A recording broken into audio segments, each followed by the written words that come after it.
Easy one-stroke acrylic nail art tutorial by Hotpinkzebrapolish. Hi guys! So in today's video I'm going to be doing a fairly simple melon background with a blue one-stroke flower on it. And the main focus I think on this video is how to do the shading that I did underneath the flower and along the edge of the melon between the melon and the cover pink. And it's a really easy technique that you might want to implement in some of your own designs. So I hope you like that little aspect of it, and don't forget to click subscribe to see my future videos as well. Because I want my background to have a two-toned effect, I'm going to start with a melon color, but I'm going to leave a gap around the cuticle and also down one side. And this is a pretty simple thing, almost like if you're doing a reverse method of a pink and white application. So essentially we're doing the pink right now. So we're doing the part and we want to leave that nice thick ledge between this color and the next color. So that edge, that end side, we're going to want to try to leave a little bit of a, like I said, a ledge, because that's going to help you later on and hopefully make your line nice and crisp.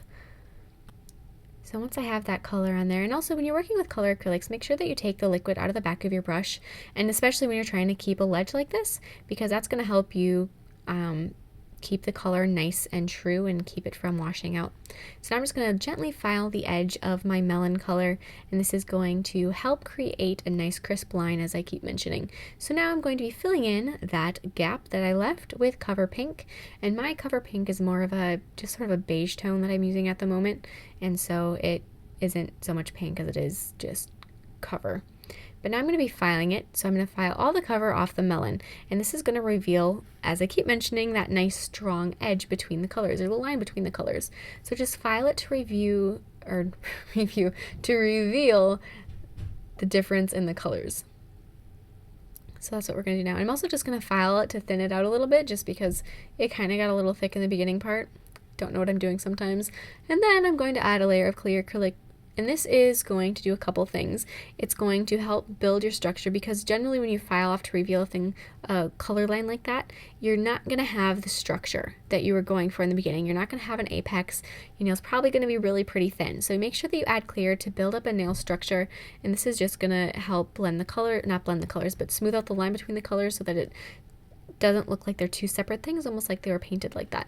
And now I'm going to be once again filing my nail with a 180 grit file. This is going to really perfect my apex and all of my nail structure and get rid of any lumps, bumps, and imperfections. And now I'm going to be buffing it, and this step is super important, especially for this design and when you're doing a lot of acrylic painting, because if you don't buff it, then it's not going to be a smooth paint application.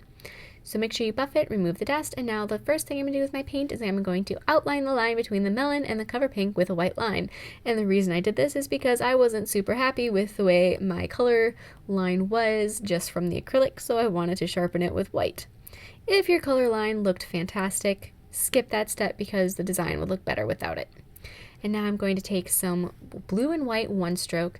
I'm going to do a 5-petal flower. To do one stroke, you're going to want to do half your brush in blue and dip half your brush in white, and then blend the colors together. And for this design, I'm having blue towards the outside and white in the middle. And then I'm going to add a second layer of petals and then outline my petals with blue paint, the same shade that I used. I don't want the line to stick out. I just want it to sort of blend in but clean up my edges a little bit. So I'm outlining all those little edges, and then I'm going to add just a tiny bit of yellow in the center of my flower. And so now I'm going to do one stroke again, except for this time, instead of doing half my brush in white and half it in blue, I'm going to just do half my brush in black and then wipe off the excess. This is going to give you a shadow effect. And then I'm going to, on my white stripe, I'm just going to go along and add micro rhinestones just to sort of get rid of the white stripe and not make it look too, what's the word I'm looking for? Harsh. There you go. That sounds good. Harsh. We don't want it looking too harsh. We want this to be a soft, pretty design. And so back on my shadowing thing, what you do with that is you just get a little bit of black paint on your brush, but make sure that your brush is damp. This is really going to help you out when you're doing this, and then wipe off a lot of the paint. So that's my little clues there. And then I'm going to cover my nail with a layer of gel sealer and throw that in my lamp.